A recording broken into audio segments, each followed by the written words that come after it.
Kwanza mimi kwa jina naitwa Okiya Omtatto Koiti. Mimi ndio senator aliyechaguliwa kwa huu muhula na watu wa Busia kuingia kwenye bunge la Jamhuri la Kenya kama senator. Na bunge letu lina nyumba mbili ama vyumba viwili. Kuna ile ya nyumba ya chini ile inaitwa National Assembly ambayo inawakilisha mahitaji ya watu, na kuna hii nyumba ya Senate ambayo ni nyumba ya juu ambayo inawakilisha mahitaji ya eneo gatuzi. So kulingana na katiba, parliament imeundwa na hizi nyumba mbili, na sheria nyumba moja haiwezi kutunga sheria bila idhini ya nyumba ingine. So katika katiba kuna zile sheria ambazo hazihusiani na county government na sijai kuona hata moja, ndio zinatungwa na National Assembly pekee. Lakini sheria ambayo inahusu county government lazima ipitie kwa Senate. Sababu Senate ndiyo kinga ya ugatuzi, kuhakikisha kwamba ugatuzi unafanya kazi, na pia ugatuzi ni kuhakikisha kwamba maeneo ya Kenya yote inapata pesa ambayo ni mwafaka kuwasaidia kwa maendeleo. So hiyo kazi haifanywi na National Assembly. So na hakuna chombo kingine chochote ambacho serikali hutumia kutimiza ajenda ya kufaa kuleta maendeleo isipokuwa bajeti. So hapo peke yake unaona kwamba bila seneti kuingilia, serikali kuu haina mtu wa kuisema kwamba hii maeneo inatakana, hii bajeti inatakana iweze kuaddress maeneo vile kwa njia fulani ama nyingine. Lakini kando na hilo, kuna vile vipengele ambavyo vinaongea hasa kuhusu mambo ya fedha. Na katika bunge katika Jamhuri ya Kenya kuna ile commissions, independent commissions, na kuna ile eneo gatuzi, kuna ile independent offices kama Auditor General na Control of Budget, alafu kuna hii serikali ambayo inaongozwa na rais. So kwa hizo vitu kulingana na kipengele cha 249 mlango wa 3 mstari wa 3 cha katiba ya Kenya kinasema, kinagaubaga kwamba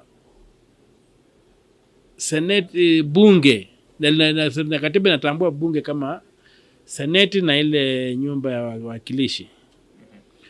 So inasema bunge itahakikisha kwamba hizi taasisi za hizi ma commission, hizi ma independent offices na hizi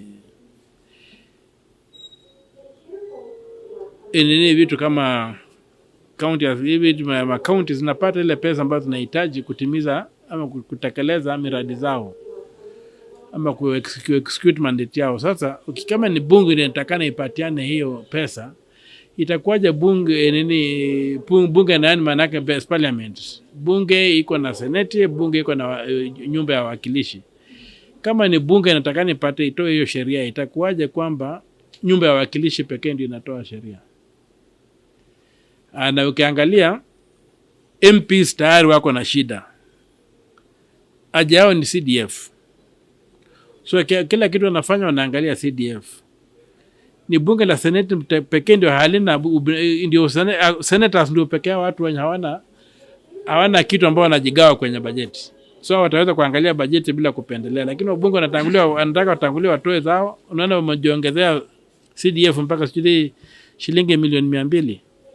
Lakini mheshimiwa anasema ninyi you are the custodians of money allocated to counties. Wao ndio wana allocate.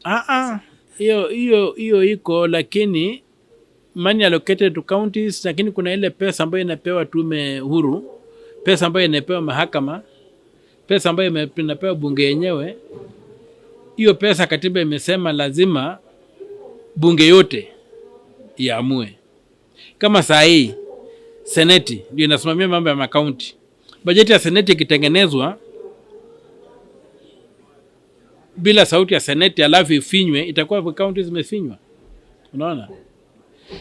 Unapata kitu kama kwa anti-corruption inafanya kazi kwenye makaunti zote. Seneti yake ikitengenezwa alafu ifinywe, counties zimefinywa. Unaona?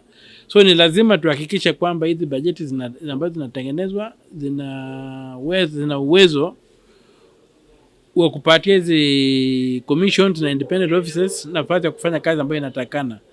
Ukipata kama auditor general, sasa auditor general anashinda akilia hana pesa ya kutosha, na auditor general kazi yake nyingi ni kwa makaunti. So ndio maana katiba ilisema ndio huyu ataangalia pesa ambayo inaenda kwa kuna ile kuangalia pesa ambayo imeenda kwa ugatuzi, Senate inaangalia. Kuna kuangalia ile pesa ambayo imeenda kwa serikali kuu, National Assembly inaangalia. Lakini kuna kugawa pesa. Sisi kama unanipata. Kugawa pesa kusema hii ndio nataka niende hapa, ndio nataka niende kule. Tena sio haki kusema na serikali kuu yote ni ya county assembly, kwa sababu utapata ukienda kitengele cha 245 cha katiba inasema kwamba hizo ma commission na independent offices zitapeleka ripoti zao kwenye bunge, na pia inasema kwamba seneti ama National Assembly inaweza ikaitisha ripoti kwa watu. Sasa kama hamuhusiki kwenye kuwapatia vitu vya kufanya kazi, mtawashika accountable bila namna gani? Wakipika kuleta ripoti yao wasema hawajapata pesa ya kutosha, hamjaona estimate zao, hamjaona nini yao, mtaweza kuuliza maswali gani? Inatakana hebu mmewapea ile pesa wameomba, ndio mseme mliomba hii, tuliwapea hii, na kwa hivyo mwajibike hivi. So hiyo sheria ya kusema kwamba bajeti inaenda ile hii desturi ya kusema kwamba bajeti inatoka kwa National Assembly peke yake ni kinyume cha katiba. Katiba inataka bajeti ingie kwa hizo nyumba zote mbili. Ya kwanza ni kuhakikisha kwamba hiyo bajeti vile inagawanywa kila county imepata haki yake. Kwa sababu vile Supreme Court ilisema serikali kuu haina eneo zake, inafanya kazi kwenye makaunti. So tuseme serikali kuu inaamua kujenga barabara za kifahari Busia. Hiyo lazima yaangaliwe kulingana kwa against budget ya gavana Busia atapata. Kama barabara zote zinawekwa lami Busia, ndio kusema hakuna gavana wa Busia hana haja ya kujenga barabara, kwa hivyo bajeti yake lazima iangaliwe, barabara lazima iangaliwe. Na unapata mara mingi hapa Kenya kwamba hii bajeti kuu inatumika kupeleka miradi kwa njia ambazo si sawa. Kuna penye kubwa wanatoka wanapewa pesa nyingi kwa bajeti kuliko eneo zingine. So na hiyo ndio kazi Senate imepewa. Ukienda kwa kipengele cha 174 objects of devolution, moja ni kuensure kwamba nchi ina develop yote, na hiyo ni kazi ya Senate. So mtahakikishaje hiyo kama hamna say kwa bajeti ile pesa ambayo inaleta maendeleo inatumika? Na ngoja nikwambie, kwenye serikali ama hata kwenye nyumba, policy document ni moja, inaitwa budget. Kama watu watakunywa chai ya maziwa, sio kusema mtakunywa chai ya maziwa, ni kuacha pesa ambayo utanunua chai, utanunua maziwa na wapike chai. So budget is the only policy document any organization or entity has, even a family. Umesema kweli anaitwa budget. So Senate haiwezi kuwa ati inaangalia tu budget ikitengenezwa na haichangii kwa njia yoyote. Na hata pesa nyingi zinaenda kwa account ya zinaenda kwenye maeneo gatuzi, zinatoka kwa nini? Kwa ile budget. Jambo la kwanza ni kuwa kitu cha kushangaza ni kwamba serikali kuu ilianza kuongelea mambo ya finance bill. Na kwanza finance bill haiko kwenye katiba. Finance bill ni sakata ililetwa na bunge kwenye katiba na Appropriation Act, tengeneza bajeti. Na hiyo bajeti, kwenye hiyo bajeti uonyeshe mapato ni gani, matumizi ni gani. Na kwanza 2010 tangu katiba hii itengenezwe, hatujapata bajeti ambayo inasema mapato ni gani. Tunapata tu bajeti ya matumizi, hatuonyeshi mapato. Na hiyo kitu nimesukuma last time kwenye ile hoja nilipeleka 2013.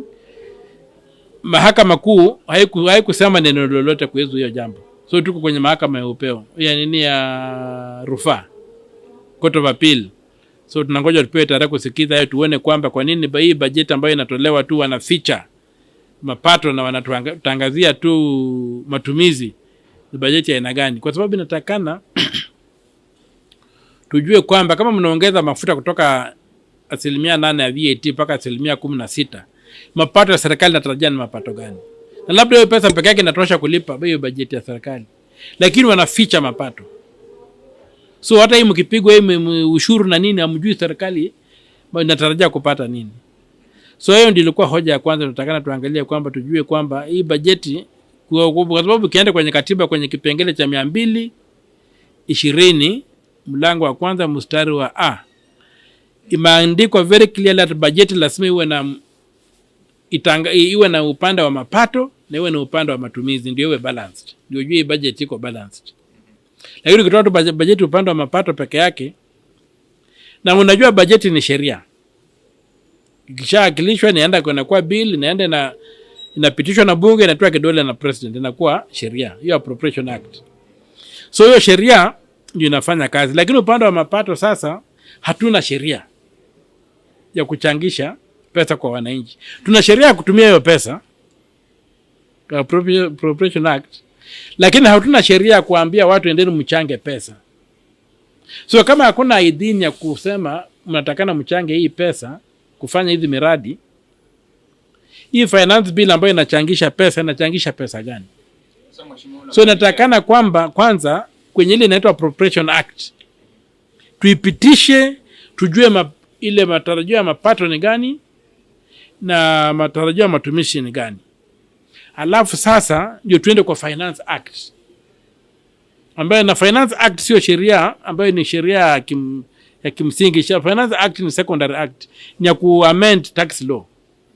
Zile sheria ambazo zinachangisha pesa ni income tax, excise tax, whatever tax act, VAT na nini ndio zinachangisha pesa. So Finance Act ni kwa adjust ni vitu gani tunapata VAT, vitu gani vinatolewa, ama income tax tuna adjust namna gani ndio tupate pesa fulani. So kama mnatafuta ile pesa, kwa tuseme mnatafuta shilingi 100 mnataka kuchangisha, inatakana kwamba Wakenya wajue kwamba serikali inataka kununua mkeka ambao ni shilingi 100. So bunge imekubali serikali inunue mkeka, watu wa Kenya wamekubali. So kwa hivyo sasa serikali sasa inasema kupata hiyo pesa tungependa kulipisha shilingi 1 kwenye mafuta. Unaona, kwanza msingi ni kwamba tumekubaliana nini hiyo pesa inaenda kufanya, ndio muende kuchangisha pesa.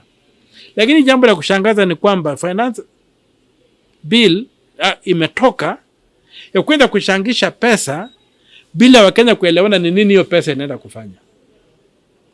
Na danger ni hii, mkishapitisha hii finance bill si sheria inafunga Wakenya, alafu mkuja sasa kwa hii budget muone kwamba mkeka, alafu mseme kwani mkeka ni nini? Sijuzi tununua mkeka, toeni hiyo mkeka kwenye budget.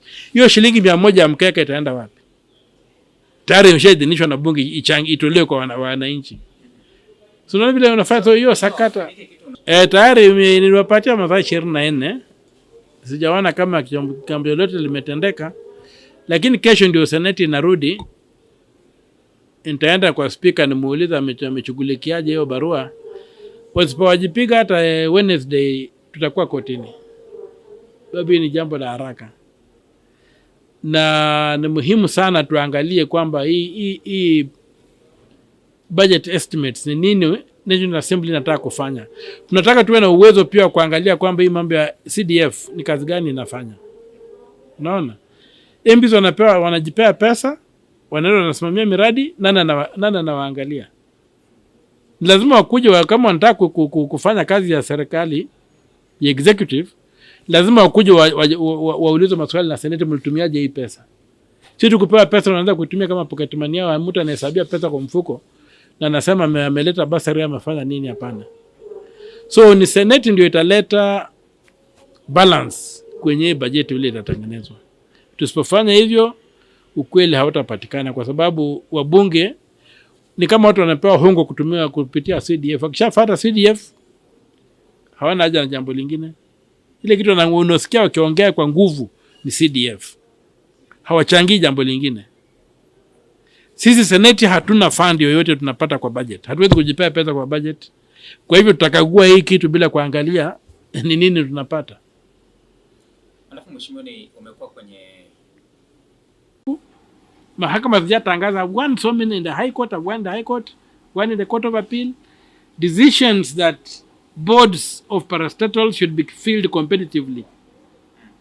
Because parastatals are the drivers of the economy. But what happens? We dump all manner of failures in our parastatals. Korea was built, South Korea, mnasikia ukisema were poorer than us in the 60s.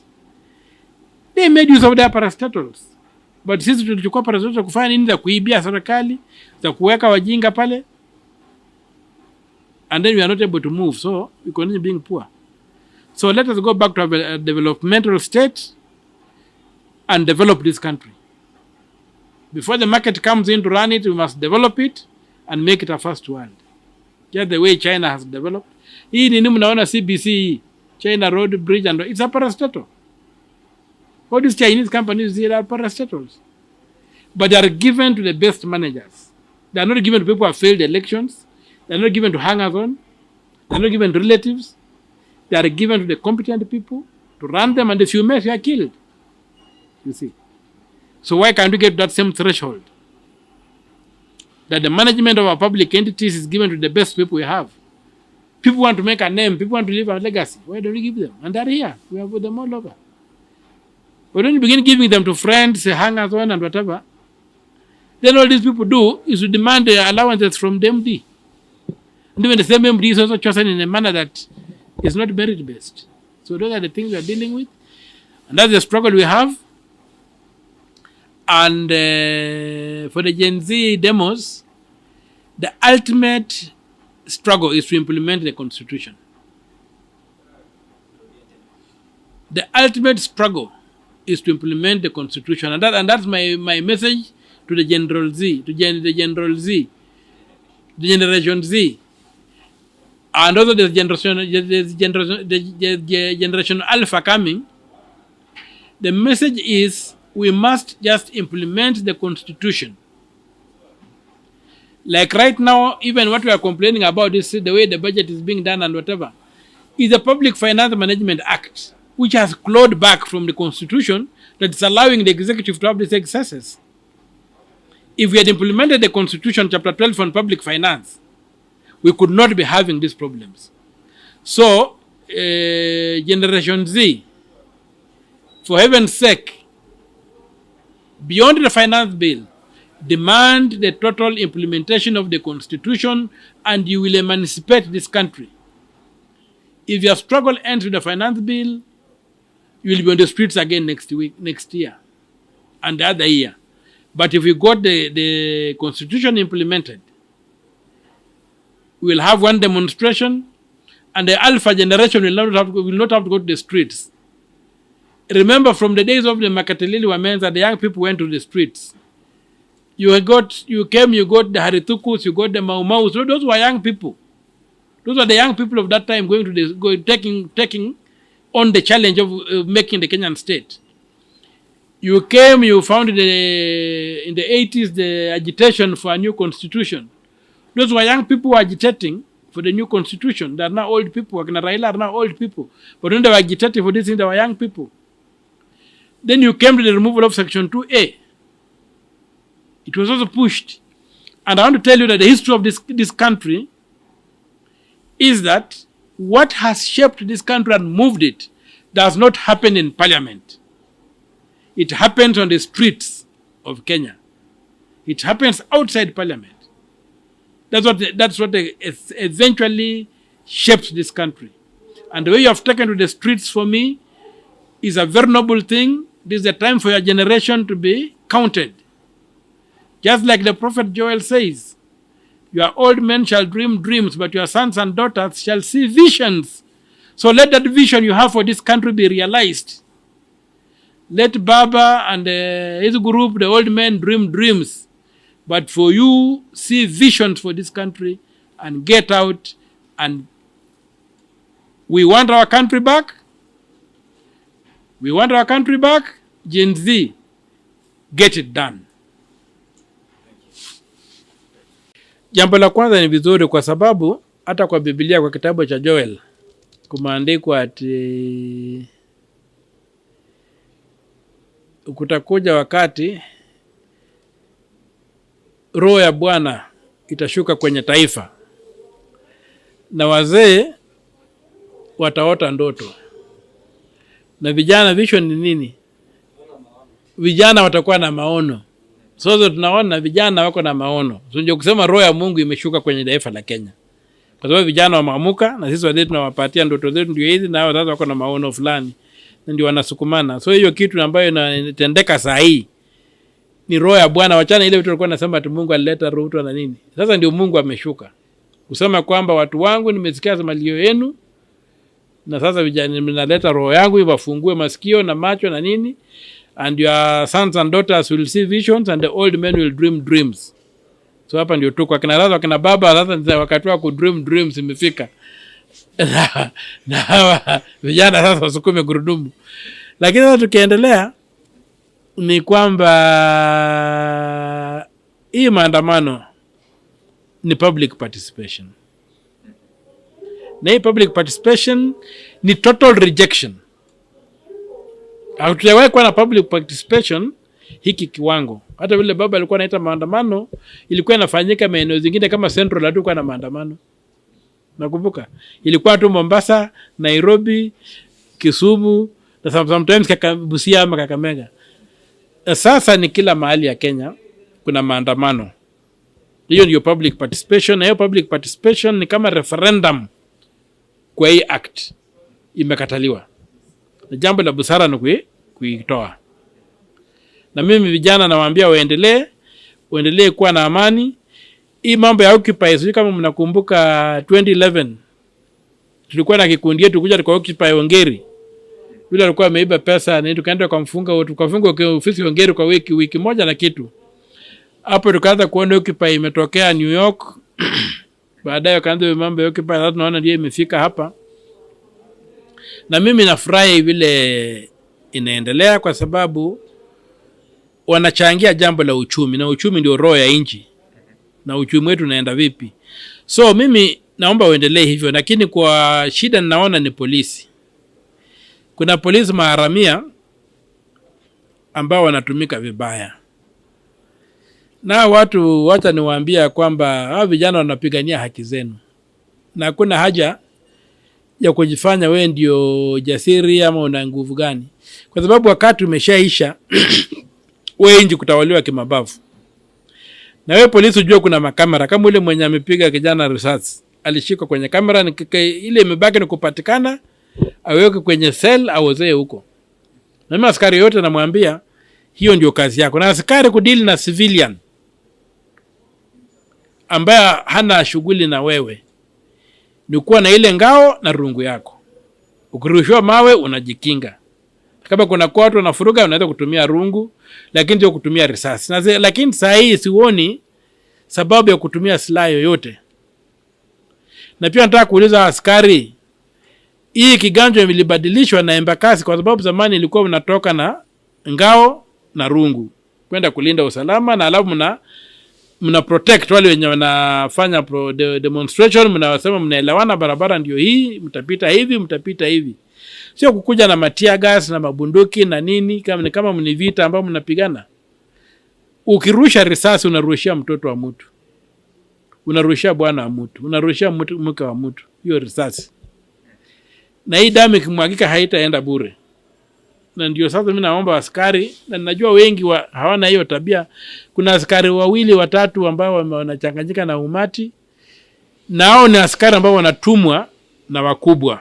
Na mimi nataka kuambia Ruto, tuambie ni watu askari gani hawa unatuma kuua wananchi, kwa sababu hiyo ni Ruto peke yake anaweza kutoa hiyo amri. Hakuna mtu mwingine anaweza kutoa amri, mtu akuja kwa civilian anaanza kufyatua risasi.